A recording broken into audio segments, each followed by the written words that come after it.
What up, brawlers? Welcome back to Throwin Hands. It's me. It's Jarrett. Jarrett, we had a weekend to think about this one. So we each chose somebody outranked 9 or below. So they can't be ranked 8th, 7th, so on. Mainly 9 because of the one person I want to talk about really badly. This is a very biased thing, but we're talking about some breakout fighters. But Jarrett, we're gonna start with you, man. So we each got 5. Yep. What's your first? My first one is Bo Nickel. That's my boy. The pretty much everyone's top prospect. He's making his UFC debut at 285.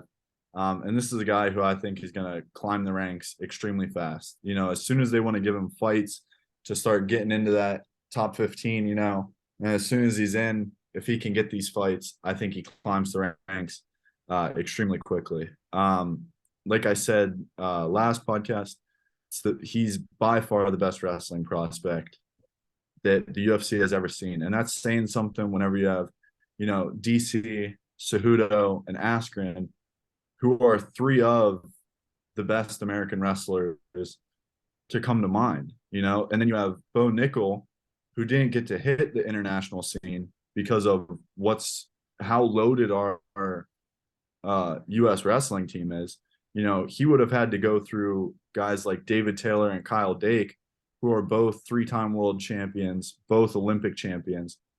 He just simply couldn't make the world team for another couple years.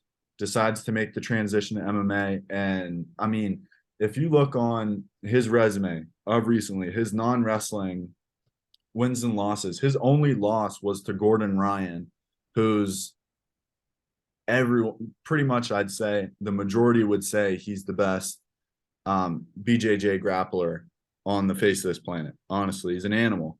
And it took Gordon a while. I think it was, if I remember correctly, it was almost towards the end of the regulation in their like little super match hybrid to submit Bo in an armbar. But I mean, that just shows how good his grappling has come. And mix in the wrestling and his striking. He showed off just a little bit in his last Contender Series fight, trying to show off as much as you can in a minute and 2 and 53 seconds in the other fight. He's something special, though. I've been a fan of his for a while. I could talk about him for hours, man. I love Bo Nickel, and I can't wait to see him really shine in the UFC. Yeah, he's to touch on him. He's phenomenal. Um, the only thing Jamie Pickett better be drilling for 285 is some takedown defense, because once he gets there, he's not going to be there for long due to the fact that he's probably going to tap out or get knocked out. Yeah, and like even being on the ground with him is scary. Like his Bo's the most famous NCAA final that he had was his junior year against Miles Martin from Ohio State. And Miles Martin was the guy who beat Bo Nickel his freshman year. And if it wasn't for Miles Martin, Bo Nickel would have been a 4-time NCAA champ. But their junior year, they meet in the NCAA finals. Miles Martin takes him down within the first 8 seconds of the match, straight to his back. And Bo's able to flip him completely over his body in an elevator from his back, which is like unheard of. It's crazy. It's crazy he was able to hit a 184 pounder who's a Division I athlete and that quick of a move, and was able to pin him inside of a minute in the national finals to not only win himself a national championship, but it clinched the team race for Penn State.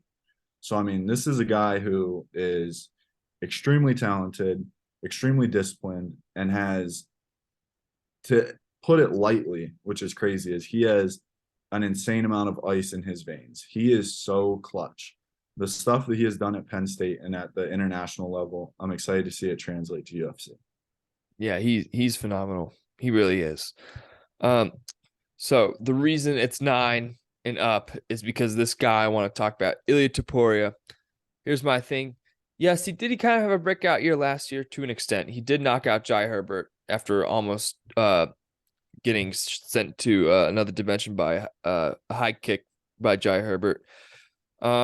But he beat one ranked guy in Bryce Mitchell, and here's my ultimate opinion on him. I don't think he's the best at the very best at anything in his division. When it comes to jiu-jitsu, it's Ortega. When it comes to wrestling, it's Volkanovski. When it comes to boxing, it's Holloway or Volkanovski. But he's so good at all of it. Right. But he may have the best power in the division. It's scary power. And, personally, I wouldn't say I expected him to ragdoll Bryce Mitchell like that. I knew he could definitely compete on the ground with him. But when I saw him compete at that level with Bryce Mitchell, that's when I was like, okay, this dude can be a very, very, very serious problem. I mean, I thought that already, but that confirmed what I had thought. Yeah. Um, I think he could be competing for a title by the end of the year or very early next year. They need to book him. I don't blame anybody who doesn't want to fight him. If you look at the rankings, you got Chikadze, Cater, Chan Sung Jung, Josh Emmett, Arnold Allen, T City, Yair, and Max. I think T City is the next fight to make personally. T City, yes, he had a weird shoulder injury when he got subbed by Yair. And, T City needs a bounce back, and Topuria wants to get up in the rankings. So that's my opinion on Topuria. Yeah, absolutely, dude. A complete animal. I really like what you said. He was a guy who a lot of people were putting a lot of stock into, but then going into that Mitchell fight, people were like, oh, well, he hasn't fought anyone at that level. Like he hasn't had a grappler or a wrestler like that yet. Like it's gonna be different. And then depending on what actually went on, if Bryce was sick or if he was dealing with some mental stuff, maybe falling out of love with the sport afterwards or stuff. Ilya showed up, man, and really raised his stock even more than what it was. And that's why guys like us are out talking about him for having another even bigger breakout year. And I absolutely agree with you. He could be in title contention in the very near future. Yeah. Who's your next guy?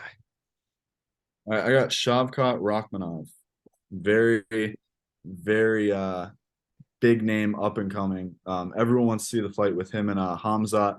But Shavkat's 4-0 in the UFC. It fights Geoff Neal at 285 coming up next. But what Shavkat has, he's either finished all 4 opponents or he has one UD, I think. But dude's a beast. He's an absolute beast. He's going to be climbing up those rankings, as soon as after this fight, whoever fights him next, he's the best of the best, man. I really think he's an absolute animal. And yeah. Yeah, I can't agree with you more. I think I'm scared for Jeff Neal. Yeah. Shavkat has no I don't think he has a weakness really. And Yeah. that's the scary part. He throws wheel kicks, he punches hard, he submits very well. He made Neil Magny look feeble. So we got Gilbert versus Jorge. I think Gilbert will win that fight. Gilbert Burns. And I think that I think if Shavkat wins, I think the winner of that fight would be good for him. I know Bilal Yeah. Muhammad was saying, "Oh, I want to fight anybody." Well, Bilal, that's your guy, I think. Yeah. So That's it. if Rachmanov wins, I really think that if Bilal doesn't have a fight, you have to make that fight. I don't care what anybody Yeah. says. If Bilal says he's willing to fight anybody, that's Make it. Bilal Muhammad has to go for Rachmanov. So I love your pick there. Yeah. My second one is Ignacio Bahamondes. Now, I know what you're thinking. Jacob, who is that guy? Well, so he won off Contender Series. He's 25 years old, and dude's only few years older than I am, which is freaky. But so he lost his debut to John Makdessi, and honestly, you can't really blame him due to the fact that, Makdessi's a veteran. This dude was a kid. He was like 23 when he fought Makdessi, but he knocked out Roosevelt Roberts with the gnarliest spinning wheel kick, possibly in UFC, outside of Edson Barbosa. I'm not going to take that away from Edson Barbosa, but second gnarliest spinning wheel kick in UFC history. And then he beat Rong Zhu by Bravo choke. This guy can do it anywhere. I hope he can get a few wins this year, and I think you'll probably start fighting ranked competition by the end of the year. So that's my second guy I want to talk about. He's very good. He's very diverse on the feet. And he can get it done on the ground too. So I'm interested to see how he pans out. What about you, man? What's your next guy? All right, my next guy is Javid Bashrat. 3-0. He's bantamweight in UFC. He's got 3 unanimous decisions. He was on the last fight card of last year, I believe. He was on that fight card. Really looking forward to how he climbs up the ranks in bantamweight. Think he has a lot of potential, man. Really looking forward to how his career pans out, and he's a guy who I think is really going to be on the rise in the year, possibly the coming years. Yeah, trying to find him. I'm really blanking out. If I saw his record, I know who he is. Bantamweight, you said? Yeah, there we go. Oh, All I'm right, blanking. Oh, Mateus Mendoka. Uh, oh no, it was this year. Mateus Mendoka at UFC Fight Night. okay. Was it the first fight night of this year? Yeah, Okay. yeah, I'm determined to find this guy. Oh, yes. Oh, yes, I know who you're talking about. Yeah, that dude can fight. Um, there's no doubt about it. And dude, there's a lot of talent coming from the Middle East as of late, especially with some grapplers. So that region's really starting to boom. yeah. I mean, Middle Eastern wrestling is pretty legit to say the least. So yeah, Yeah, Bassarat and what's his face? Amir Albazi, coming out of Iraq. That dude can fight too, but they just got to give him a ranked opponent. I wish it was Mokaev versus Albazi. I think that's a good fight to make. about that looking at the rankings too. I'd like Yeah. that. And the Caucasus too. Lots of great guys coming out of the Caucasus, like the Dagestanis and the Chechens. But yeah, great stuff. Another guy who's looking to bounce back this year, Jimmy Crute. I do not believe he fought last year. He had a rough go of it. Losing, he got a dead foot when he when he fought Anthony Smith. And then he wrestled Anthony Smith to the ground. He just couldn't stand up. And then he got sent to the Shadow Realm by Jamal Hill, which Jamal Hill has plenty of victims. But this dude has talent, man. He knocked out Modestas Bukauskas, submitted Michael Olasejuk, beat Sam Alvey, submitted Paul Craig. If that says anything about this guy's Yeah, grappling ability. Paul Krieg. I bet you he slipped Paul Craig's guard and you couldn't do anything about it. That's my guess. I don't think I've seen that fight, unfortunately. But the dude can fight. There's no doubt about it. And I do believe he has an opponent. He's facing Alonzo Menafield at 284 on the Makhachev Volk card. So there's someone to look out for there, I think, to have a comeback / breakout year this year, looking to get back up in the rankings a little bit. there you go. All right, my next one, you touched on him a little bit. Muhammad Makayev. His next fight is Jafel Filo at 286. He's not getting a ranked opponent. That's Filo's UFC debut. So good luck to him for a UFC debut fighting Muhammad Makayev. But yeah, I mean, me and you, I think it was a couple episodes ago or last episode, we're just talking about how we think this guy can, move up if he gets some fights, get some people who actually want to fight him. But dude's an animal, great grappler, great wrestling, and I like those type of guys. So I really think he can start moving up the ranks, even farther than what he is right now, as soon as he gets these fights. Yeah, I think he's phenomenal, and I completely understand why the top guys don't want to fight him, in the sense that they don't want to give up their ranking to someone who's Yeah. just unranked. And if you look at Makaev, I mean, he is undefeated. He has like a quadrillion amateur wins. But he beat Cody Durden, pretty solid win then he beat Charles Johnson, former LFA champ. And then he beat Malcolm Gordon, who's another very solid fighter. honestly, I think the UFC should really just start not forcing necessarily, but be like, hey guys, you Like, gotta it's start time. fighting this dude, or we're gonna start snatching your ranking. Because I'm sick and tired of Yeah. people not wanting to fight him. And if you look at the rankings, there's no reason that Tyson Sumadarji, uh, Bekov, he could fight a lot of these guys. Oh yeah, he's ranked 12 now. That's right. But no, he hasn't. I don't think he's beaten a ranked opponent.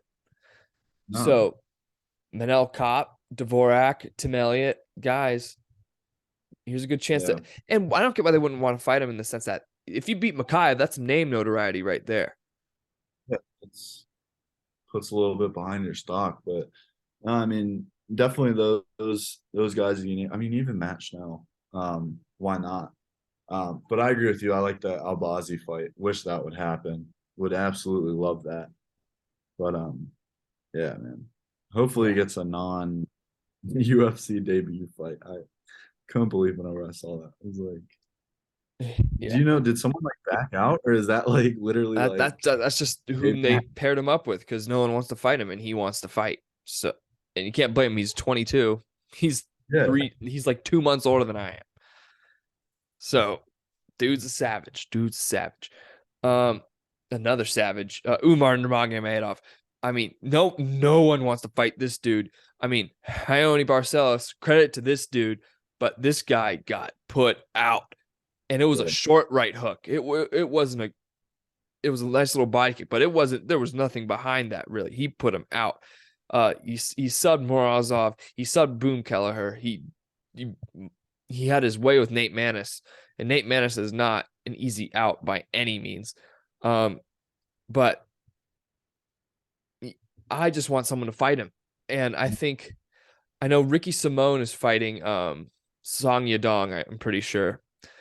Um, I hate to do this, but I think we got to feed Dominic Cruz to Umar Nurmagomedov, man. I hate to be that guy. yeah. Um, Swear Do- you're sometimes. Dominic's a great guy, but Yeah, Umar needs a fight. Dominic needs to prove himself again if he wants to have any shot of getting back to the chip. He got, yeah, I mean, Marlon Vera is a dog. Don't get me wrong. As are almost all these guys up there. But Umar needs a fight. Cruz needs a fight. I hate to say it, but that yeah, might be the fight to make. yeah, yeah. Umar Absolutely. needs a name It's too. just yeah. It's just frustrating to see, like that's two guys in a row. Little bit in Shavkat's case, but not really. But like guys not wanting to fight him, like just trying to keep your ranks. I mean, I get it from their point of view, but like from our point of view, it gets a little annoying. But they can only do it for so long, like you said before. People step in and turn it away from like the entertainment aspect and more into the sport. Like, hey, you can't be holding up your like rankings and stuff. Like, excited for those guys to get some actual shots to move up and fight some other animals. All Who's the right. next guy? I'll go. So, man, my five was Umar too. Me and you both agreed with that. I'll go with my. I'll do two at the same time because I both Okay. they're kind of in the same like area here. Um, Chris Curtis and Ryan Spann. I think both Mm, can win their next fight. Ryan Spann, coming off of that power jab against Dominic Reyes. that was bad. Yeah, that was pretty crazy. That was Uh really bad. Fighting number 7, Krylov. That's a UFC Apex. And That's a main event on the yeah, 25th. That's a yeah, banger. that's a good one. So I'm really looking forward to that one. Superman Span. I really like him. I'll be cheering for him in that one. And if he can break into the top 9, you know, who knows at light heavyweight? Who really knows? Who knows what's gonna happen?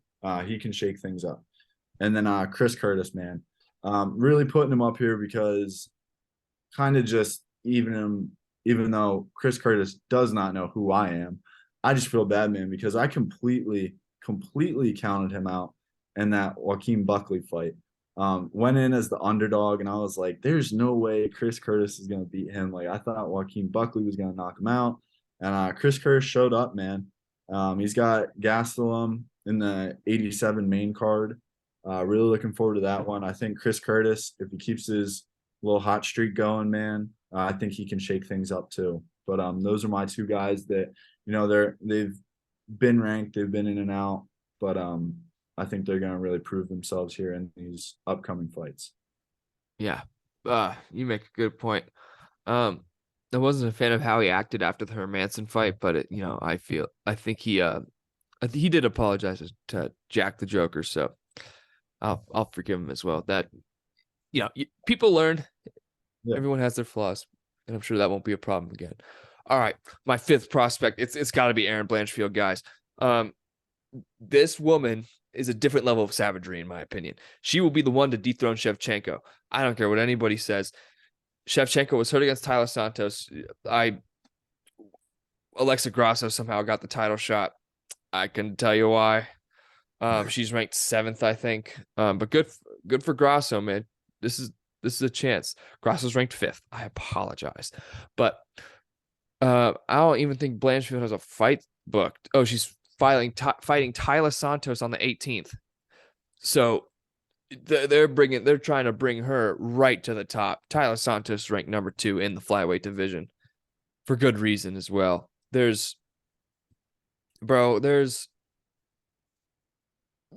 I can't see anybody who beats her outside of Shevchenko right now. Could Tyler Santos beat her? Yes, but with the grappling, everything's so fundamental with her. She can beat you anywhere. She can sub you. She can knock you out. Her last 2 wins have come by submission. I mean, she mowed through Molly McCann, mowed Yeah, through her. yeah, that was I remember me and you were texting back and forth during that, and we are like, how did she get out of that? Like that was so tight. And then I feel like by the time the text message sent, she had it in again. Uh, she's an animal, animal. She is something else. Oh, breaking news. I just turned on Twitter because we're about to get into some news. As of 20 minutes ago from Brett Okamoto, the return of Blessed, Max Holloway and Arnold Allen are fighting on April 15th. Main event. Yeah, Whoo, that is heat. yeah. UFC is spoiling us. And you know what? We got to go through the matchups that were announced the other day. Oh So yeah, let's yeah. head over to Marcel Dorf real quick. You gotta Great. refresh me on all of them because there's so At many. Big Marcel 24. Probably the all right. Ian Gary will fight Song Kanong at 285. All right, I will take that. Kevin Holland versus Santiago Ponzinibbio on April 8th. Yeah, A banger. Good win to get Holland back on track. yeah, Uh Gilbert Burns versus Jorge Masvidal on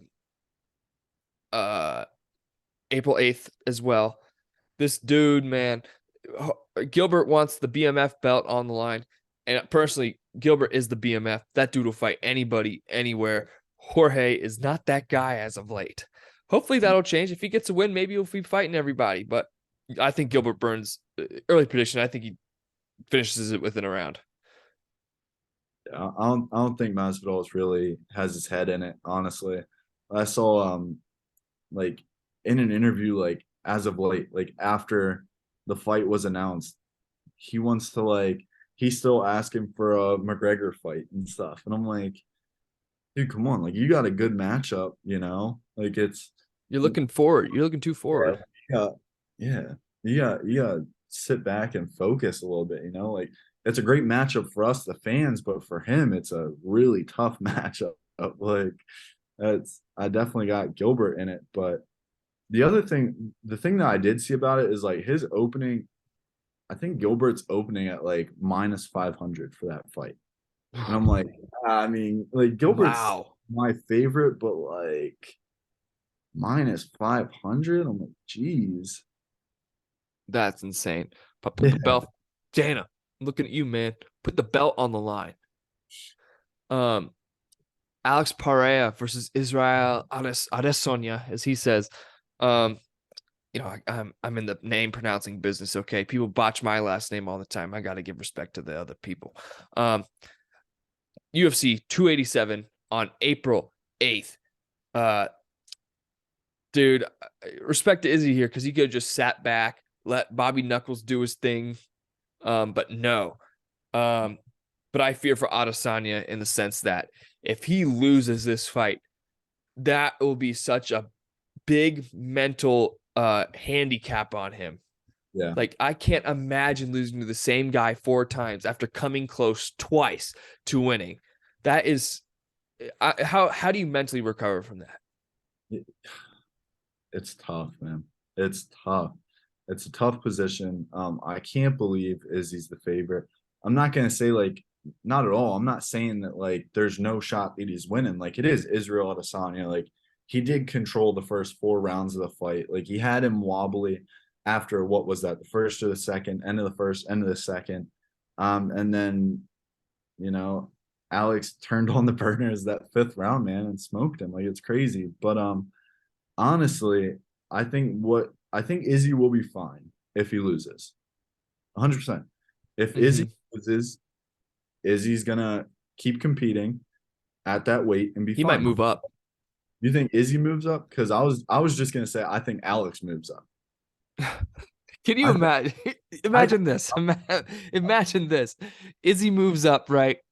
Alex Alex defends his belt 1 or 2 more times, right? And he's like, you know what? I'm gonna move up.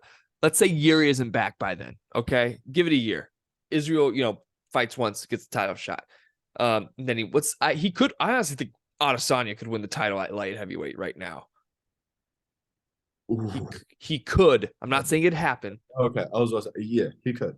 He could. That's, I that's it. think. I think Jamal Hill is a good matchup in the sense that I think Adesanya could pick him apart from the outside.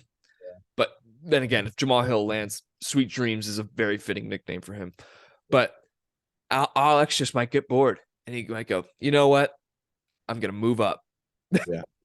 take take another. Take Become everything. double champ. There you go. That's I mean, I remember what didn't we have an episode of like who we picked for like at the end of the year, and we were Yeah. just we said Ankalaev at light heavyweight, but I said if Glover won and he retired, I thought Alex was going to move up because this obviously wasn't announced back then. But I still think there's a big possibility that he moves up. I just I think you'll still move up. cut and It's wait. vengeance season. Yeah, I love that fight. I love that fight. He's too big for middleweight. Yeah, He walks around like 230. huge, dude. It's Like that's terrible. so big. A couple other fights announced on that April 8th card. Raul Rosas Jr. versus Christian Rodriguez. Good fight for Raul Rosas. Little step up. I don't want them to rush this dude. No, don't. It's No, yeah. as much as good as he is, he's not John Jones. No. John Jones was like 21 when he came in. He mowed through a couple dudes and got the job done. Yeah. But this dude's not John Jones. No. He in 2 years, I don't think you can put him up again. All right, 2 years. I think that's actually fair. In 2 years, I don't think you can put Rosas up against Piotr Jan. Yeah. Oh. Like he's also 18, man. He hasn't even graduated high school. That's what I brought up in his first fight. I said, man, it's such a weird position because like we haven't seen something like that in a while, where it's like, what do you do for the next couple years? Do you give him a bunch of, Give him some winnable, cans. yeah, that's what we said. Yeah, give him some cans, man, for the next couple years and just hope that he keeps the, Build him. but Build him. it's just, And he wants to become a 3 division UFC champ. And I'll say this: he's 18. If there's anybody who has a chance to do that, I truly believe it's him. Gets about at 22, 23, right? yeah, Okay, great. Gets another belt at 26, 27, gets his last belt at 30. yeah. It's not out of the realm of possibility. So we'll see what happens. But dude, another banger. on this card. Rob Font versus Adrian Yanez. Dude, hands will be thrown. Yeah. Yeah, it's gonna be a good one, man. As per the name of this podcast. Um, Great fight. Another interesting thing, Bellamere signed an NIL deal with the Ultimate Fighting Championship to be its like college ambassador. She's Oh wrestling yeah, at Iowa. yeah, yeah. I like it. I like I the. like it too. I forget if we got to talk about that. That Iowa became partners with the UFC, which is so weird to me. It fits. It fits. It's not weird in the way that most people think I'm saying whenever I say weird. Like it fits. If a team from the NCAA is gonna partner with the UFC, it's gonna be Iowa. Like that's Iowa style wrestling. It's hard nosed. They take high crotches. They're in your face, snaps, collar ties, bars from top. They're tough, in your face wrestling. It fits this with Iowa. I love the first NIL. What do you call them? Like signee? Yeah, signee, Ambassador. ambassador. Yeah, stuff's Yeah. awesome. Growing women's wrestling. That's what I think is the most important thing out of that. Um, Uh-huh. Women's wrestling still fighting to be sanctioned in some states. Still needs sanctioned in Pennsylvania.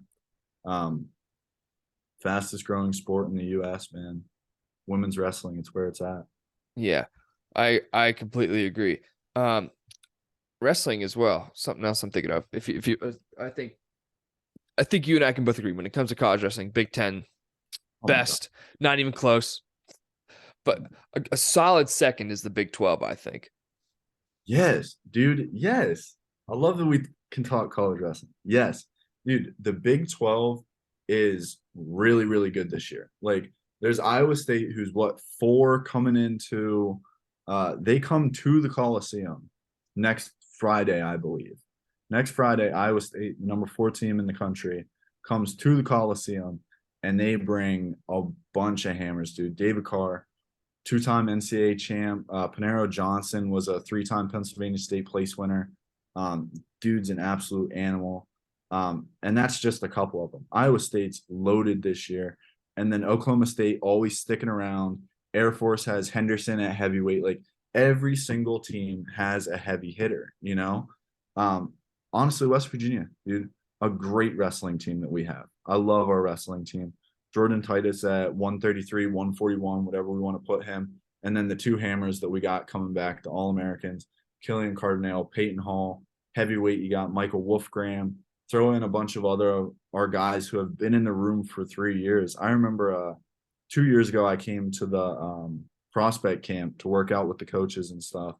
And I'm still seeing guys in the lineup that were there 2 years ago who felt like they were seniors then, with the COVID years and stuff, still racking up, keeping these guys in the program for longer. And dude, Big 12 wrestling, man, Yeah. completely gotta love it. Yeah, and if you in the Big 12 has added a ton of conferences for not ton of schools for wrestling. It, just to name a few, well, I'll name them all. It's pretty quick. Air Force Academy, California Baptist, Fresno State. Is that Fresno State? Yeah, California State, Fresno, Mizzou, Northern Colorado. Okay, there's some dude on Northern Colorado that has a lot of shenanigans going on. I don't know if you saw, but he was like slapping a dude in the middle of a match. I surprisingly did not see that. Okay, That's I'll find that and I'll send it to you. yeah, you got some, But like he just slapped and he did like an arm wrench too and like dislocated a dude's shoulder. And I'm like, dude, come on. yeah. Like the comments are pretty vicious. South Dakota State, North Dakota State, Northern Iowa, Northern Colorado, Wyoming, Utah Valley.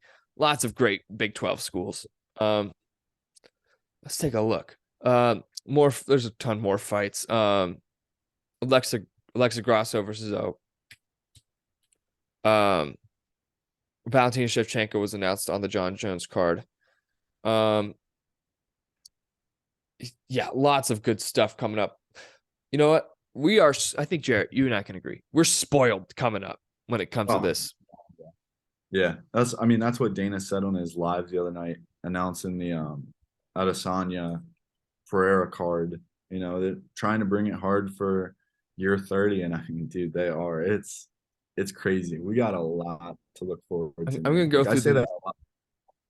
I was gonna say I say that a lot, but that's because I like fighting. Like now it's like I don't know how to be content throughout the week, like looking forward to the weekend, man. yeah.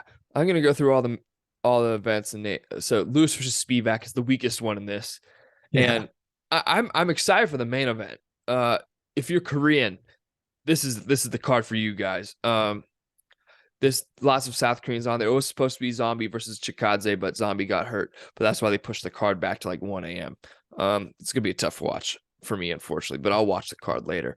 Makhachev versus Volkanovski headlining number one pound for pound versus number two pound for pound, and Volk and Makhachev respectively. Emmett versus Rodriguez for the interim title. Lots of great stuff. Crute fighting Menafield. Um, I will say the card did take some hits, sadly, but the week after we got Marlon Cheeto Vera versus Corey Sandhagen, uh, and you got Tyler Santos versus Aaron Blanchfield on that card too. Dude, that's a great main event card. Oh my, just those two alone, that's fantastic. Um, Lena Landsberg and Myra Bueno Silva, solid bantamweight fight at the top of that, at the bottom, toward the bottom of the rankings. And Felipe Lins is making his light heavyweight debut in the UFC against OSP. There's some Lins can be a problem with his boxing in a lighter division. Then you got Superman Spam versus Nikita Krylov. Um, Lots of good stuff there. Tatiana Suarez is coming back on that card too, guys.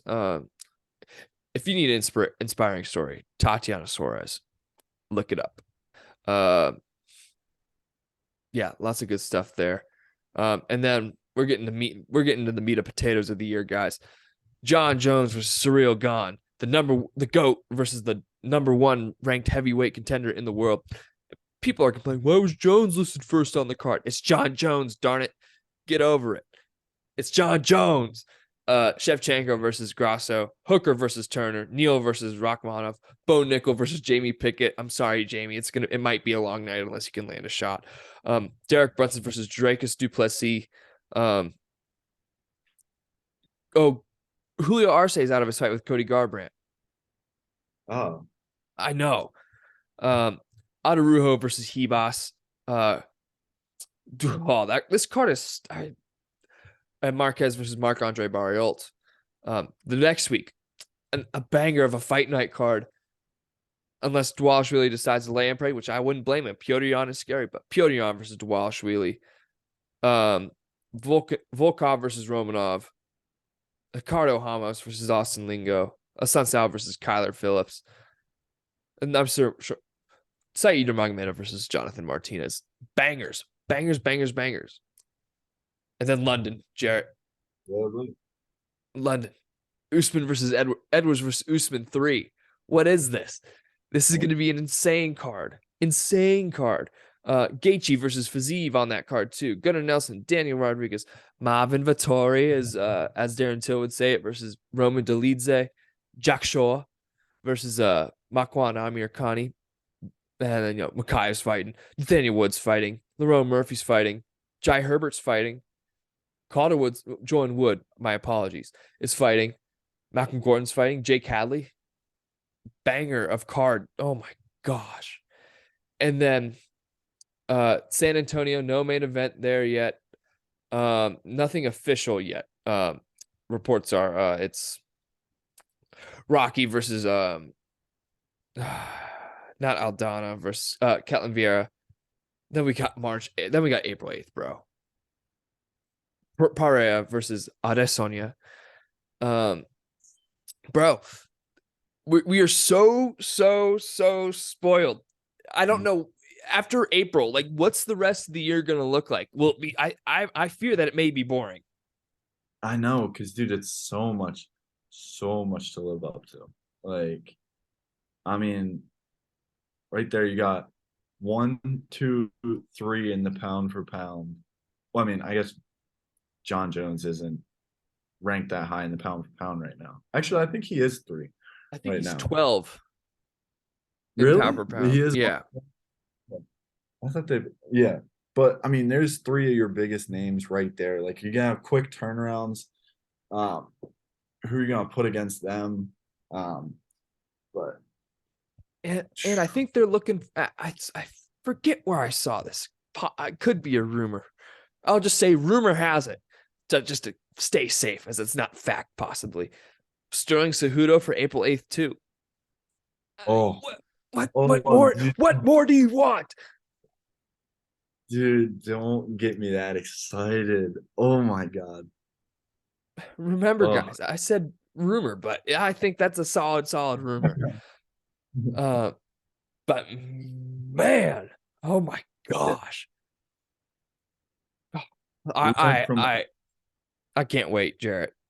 yeah, dude. Like it's just I love it. Like we went from like the end of the year last year where we were like this may be like a very low point for the UFC, like the problems at light heavyweight, you know, the problem with the judges, and now we're just like, dude, look at the turnaround, man. This is why we're here. This is why we love it. Like, Yeah, I can't wait to talk about the lightweight title fight next week a little more, but I think that people are severely underestimating my boy Volk in this fight.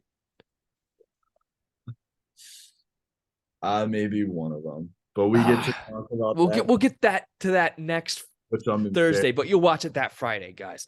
But Yep. Jarrett, banger of an episode. What else do you have to say before we sign off?